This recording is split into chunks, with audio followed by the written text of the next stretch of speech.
Hello friends, कैसे आप सब लोग and thanks for watching my channel.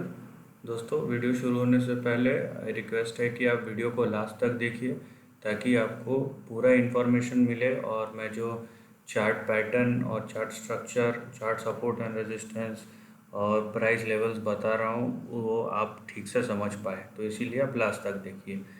With this video शुरू करेंगे। दोस्तों, ये जो चार्ट स्ट्रक्चर देख रहे हैं आप, ये मंथली चार्ट है इंडोरामा सिंथेटिक्स का।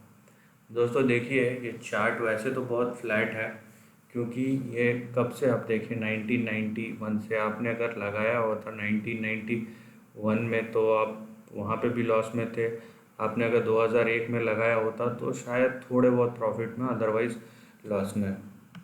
सो चार्ट पैटर्न स्ट्रक्चर देख के तो हमें यही लगता है कि ये जो चार्ट है ये यहाँ पे देखिए, यहाँ पे आपको दिखेगा कंसोलिडेटेड चार्ट है। लेकिन अगर हम डेटा को देखें तो आपको ये चार्ट में थोड़ा सा सतर्क रहने की ज़रूरत है क्योंकि प्रॉब्लम यह है कि इसका जो मेजॉरिटी स्टेक है इन प्रमोटर के पास है, राइट। अगर प्रमोटर स्टेक देखेंगे हम तो वो करीबन 80% के पास अलग अलग, मतलब उनके जो प्रमोटर्स है उन्हीं के पास है ये स्टेक। सो ये एक तरीके से तो अच्छा है कि प्रमोटर स्टेक उन्हीं के पास है, लेकिन दूसरे तरीके से आप ये समझिए कि अगर आप इनका फाइनेंशियल परफॉर्मेंस देखेंगे तो कंटिन्यूस वीक होते जा रहा है, बल्कि कुछ समय से इनका जो प्रॉफिट मार्जिन है नेगेटिव है, डेट बढ़ चुका है। तो ये सब जो है ये नेगेटिव पॉइंट्स है कि आपका कंसिस्टेंटली अगर 1-2 साल से अगर आपका प्रॉफिट मार्जिन नेगेटिव में जा रहा है तो ये कहीं ना कहीं क्वेश्चन रेज करता है बिजनेस के परफॉर्मेंस और उसके ओवरऑल इंटेंट के बारे में। सो और अभी तो पूरा बंद है, आप सोचिए कि अभी नेक्स्ट किस तरीके का होने वाला है। सो ये कहीं ना कहीं एक इंडिकेशन देता है कि हमें सतर्क रहना चाहिए, भले ही ये चार्ट पैटर्न कैसा भी हो।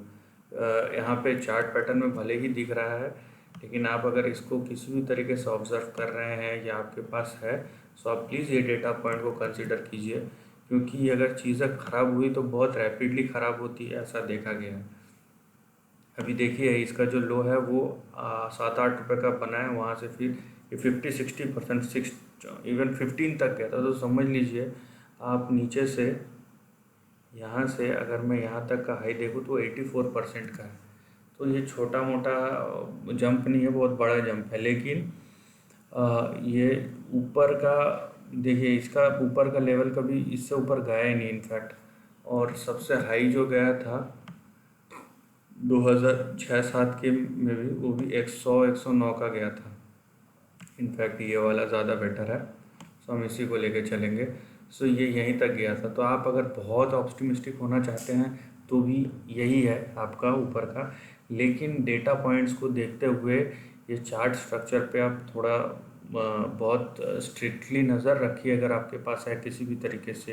यही सजेशन और रिक्वेस्ट भी होगा, क्योंकि डेटा पॉइंट्स अगर ख़राब होते चले गए तो जो चार्ट स्ट्रक्चर है वो ख़राब होते चले जाता है। क्योंकि प्रॉब्लम ये नहीं है कि आपके कितना स्टेक है, लेकिन बायर नहीं रहते हैं शेयर में, ये बात आप ध्यान में रखिएगा। सो और ये जो आप चार्ट पैटर्न देख रहे हैं ना, यहाँ पे लोअर लोज कंटिन्यूसली लोअर लो बना रहा है।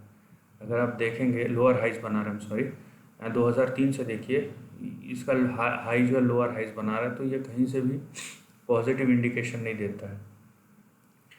सो अभी ये जो है आपका, ये बहुत स्ट्रिक्ट स्टॉप लॉस होना चाहिए 11 रुपये 80 पैसे 90 पैसे का, और ये अगर टूटा तो ये पुराना लो पे जा सकता है, और ये अगर टूट गया 8 8.5 का तो फिर ये 5 तक भी जा सकता है। मैं ये इसलिए बोल रहा हूँ क्योंकि यहाँ पे डेटा सपोर्टिव नहीं है, यहाँ पे फंडामेंटल जो है वो कंटिन्यूसली डिटोरिएट होते जा रहे हैं, और अभी और कितना ख़राब होगा इस सिचुएशन के बाद वो किसी को नहीं पता, राइट। वो जब रिज़ल्ट आएगा तभी हम बता सकते हैं।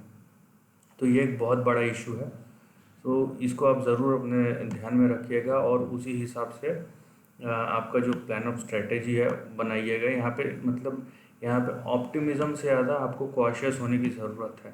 आप अगर बहुत ओवर ऑप्टिमिस्टिक है तो ये देख लीजिए, ये इसका चार्ट पैटर्न है, ये जाके यहाँ तक जा सकता है 33 तक, लेकिन ये भी बहुत टॉल आस्क है अभी के लिए। अभी के लिए आपका जो रेंज है वो ये है, नीचे जैसे बोला ये 1180 का आपका सपोर्ट और ऊपर का रेजिस्टेंस आपका 17-18 रुपये। अगर इसके ऊपर गया तो 33 पे भी जा सकता है, लेकिन आपका जो मेन फोकस होना चाहिए कि ये डाउन साइड मूवमेंट ज़्यादा ना दिखाए, क्योंकि डाउन साइड मूवमेंट अगर आया इसका तो बहुत तेज़ी से आएगा, बहुत रैपिडली गिरेगा। इसको हमें ज़्यादा ध्यान रखने की ज़रूरत है। सो अगर आप ऑब्जर्वेशन ऑलरेडी इसको ऑब्जर्व कर रहे हैं, ऑलरेडी आपके पास है, तो दोनों सिचुएशन में आप ये सब जो चार्ट पैटर्न जो मैंने बताए, प्लस आप फंडामेंटल्स भी थोड़ा ध्यान दीजिए ताकि आपको समझ में आए कि कंपनी का बिजनेस कैसे चल रहा है। क्योंकि at the end of the day chart तभी सपोर्ट करता है जब उसके फंडामेंटल स्ट्रांग हो। अगर फंडामेंटल डिटेरिएट होते चले गए, ख़राब होते चले गए, तो चार्ट स्ट्रक्चर कैसा भी हो, शेयर प्राइस एक ना एक लेवल पे आके बहुत तेज़ी से गिरता है और पूरा चार्ट पैटर्न ख़राब होना ही है। तो इसके ऊपर आप बहुत ख़ास ध्यान रखिए। तो दोस्तों ये छोटा सा अपडेट था इंडोरामा सिंथेटिक्स के चार्ट पैटर्न पे। आई होप आपको वीडियो इन्फॉर्मेटिव लगा होगा। अगर ऐसा है तो प्लीज़ मेरे वीडियो को लाइक और शेयर कीजिए, थॉट्स कमेंट सेक्शन में लिख के बताइए, और ऐसे ही नए कंटेंट के लिए मेरे चैनल को प्लीज़ सब्सक्राइब कीजिए। Lastly, take care of your family and friends.